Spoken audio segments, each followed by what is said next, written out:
रोना नहीं है, अपनी फीलिंग्स एक्सप्रेस नहीं करनी है, चाहे वो इमोशन प्यार का हो, दर्द का हो, कमजोरी का हो। हाल ही में समय रैना के स्टैंड अप स्पेशल में उन्होंने बहुत ही सहज और हल्के अंदाज में स्टोरी टेलिंग के जरिए मेंस मेंटल हेल्थ जैसे एक बहुत सीरियस टॉपिक पे बात की।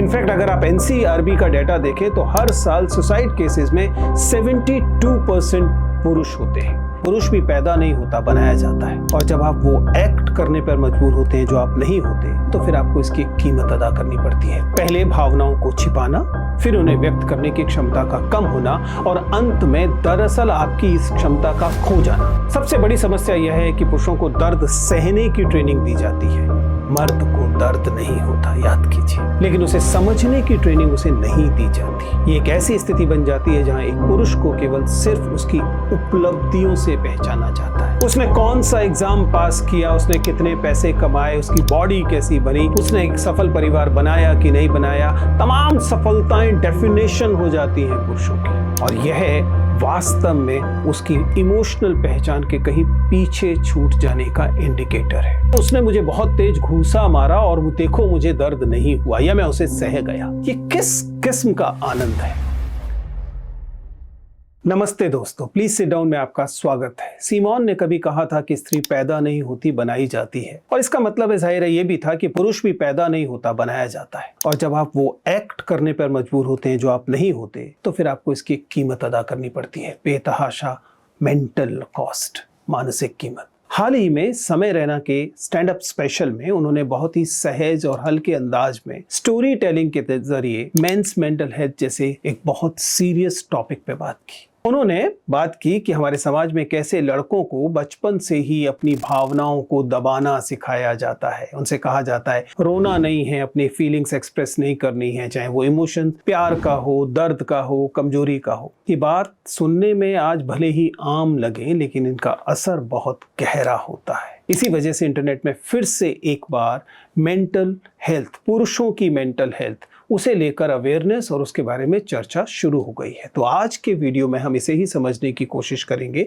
कि पुरुषों की मेंटल हेल्थ पर क्या क्या दबाव हैं और वो क्यों एक रियल प्रॉब्लम है। इस बात को समझिए कि अगर हम ये कह रहे हैं कि पुरुषों की मेंटल हेल्थ का मतलब सिर्फ इतना है कि पुरुष अपनी भावनाएं एक्सप्रेस नहीं कर रहे, तो मामला सिर्फ इतना सरल नहीं है। इससे कहीं ज्यादा जटिल और कहीं ज्यादा गहरा है। पीआईबी के हिसाब से भारत में 15% लोग अपने मानसिक स्वास्थ्य की समस्याओं से जुड़े हुए हैं, उसका सामना कर रहे हैं। उनमें से मेजॉरिटी पुरुष है। इनफैक्ट अगर आप एनसीईआरबी का डेटा देखें तो हर साल सुसाइड केसेस में 72% पुरुष होते हैं।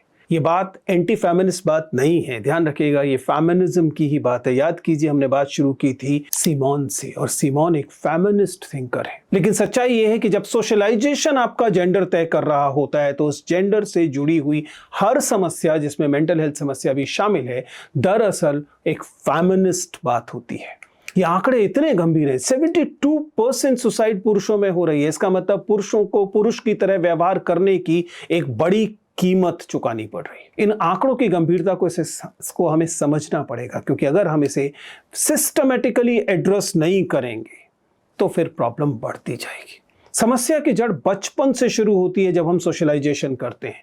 इस सोशलाइजेशन में आपका जेंडर सोशलाइजेशन शामिल होता है, यानी लड़कों को इस तरीके से पाला जाता है कि वे लड़के बने। उन्हें वो खिलौने दिए जाते हैं, उन्हें वो बातें की जाती हैं, उन्हें सिखाया जाता है कि आपको मजबूत बनना है, जिम्मेदार बनना है, रोना नहीं है लड़कियों की तरह, और उन्हें अपने इमोशंस पर कंट्रोल रखना है। उन्हें यह भी बताया जाता है कि जहां जरूरत नहीं है वहां भी उन्हें अनावश्यक तरीके से रिस्पॉन्सिबिलिटीज ओढ़ लेनी है, और इन सब की एक इमोशनल बर्डन होती है। ये इमोशनल बर्डन पुरुष अपने ऊपर लेते हैं। धीरे धीरे यह एक चेन रिएक्शन बन जाता है। पहले भावनाओं को छिपाना, फिर उन्हें व्यक्त करने की क्षमता का कम होना, और अंत में दरअसल आपकी इस क्षमता का खो जाना। आपके पास ये एबिलिटी नहीं बचती कि आप अपनी इमोशंस को ठीक तरीके से एक्सप्रेस कर सकें, और अंत में चुप रहना आपकी आदत बन जाता है। सबसे बड़ी समस्या यह है कि पुरुषों को दर्द सहने की ट्रेनिंग दी जाती है, मर्द को दर्द नहीं होता, याद कीजिए। लेकिन उसे समझने की ट्रेनिंग उसे नहीं दी जाती। ये एक ऐसी स्थिति बन जाती है जहां एक पुरुष को केवल सिर्फ उसकी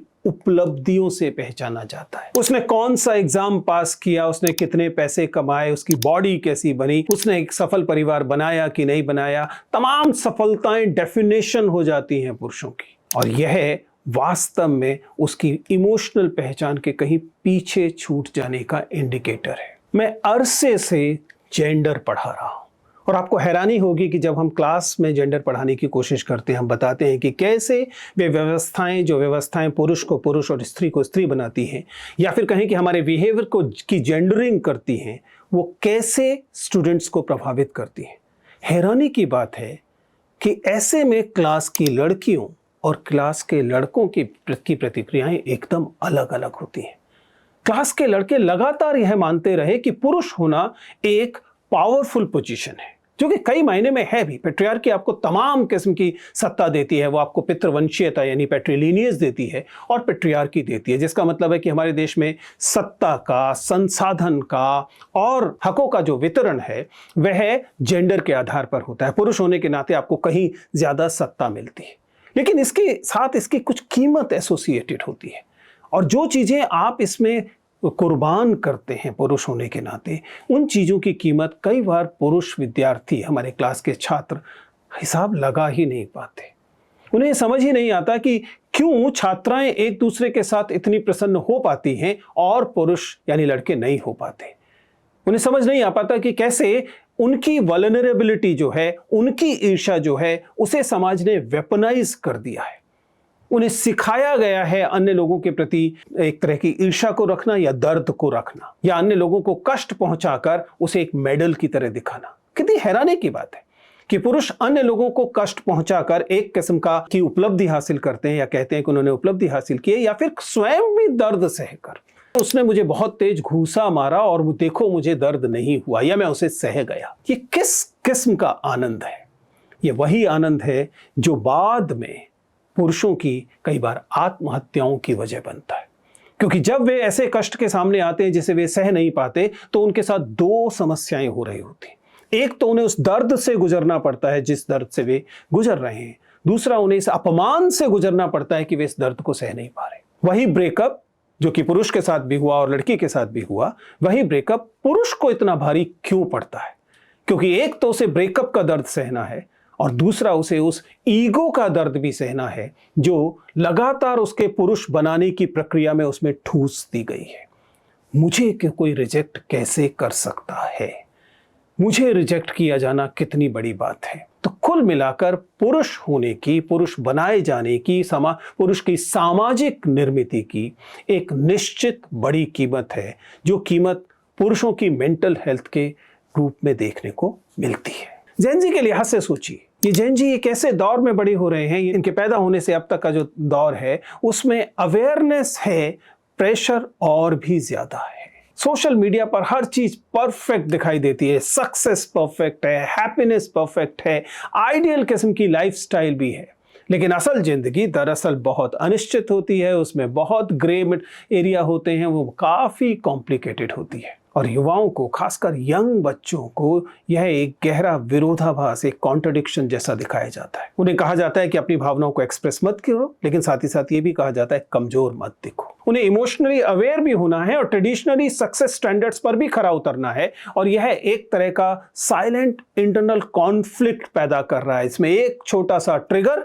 और ये मेंटल हेल्थ का एक बड़ा इशू बन जाता है, कई बार सेल्फ हार्म तक पहुंच जाता है। जब समय रैना जैसे लोग या इन्फ्लुएंसर्स या टीचर्स आपको ये बताते हैं कि मेंटल हेल्थ पर खुलकर बात करनी है, जब विराट कोहली बर्नआउट की बात करते हैं, प्रेशर के बारे में बताते हैं, जब दीपिका पादुकोण अपने डिप्रेशन की जर्नी को साझा करती हैं, तो एक मामले में एक बहुत महत्वपूर्ण काम कर रहे हैं, क्योंकि ये वल्नरेबिलिटी को नॉर्मलाइज करने की कोशिश कर रहे हैं। हम सब वल्नरेबल होते हैं, हम वल्नरेबल हैं, आप वल्नरेबल हैं, क्योंकि वल्नरेबिलिटी जो है वो एक नॉर्मल चीज है, लेकिन हमारे यहाँ इसे नॉर्मल माना नहीं जाता। देखिए, इस बात को ढंग से समझिएगा, खास तौर से जेन जी से आते हैं। अगर आप उस पीढ़ी से हैं जिस पीढ़ी को जेन जी कहा जाता है, आपके लिए संदेश एकदम साफ है। कोई जरूरत नहीं है कि आपको स्ट्रांग होने और ऑनेस्ट होने के बीच में एक चीज चुनने की जरूरत हो, नहीं है।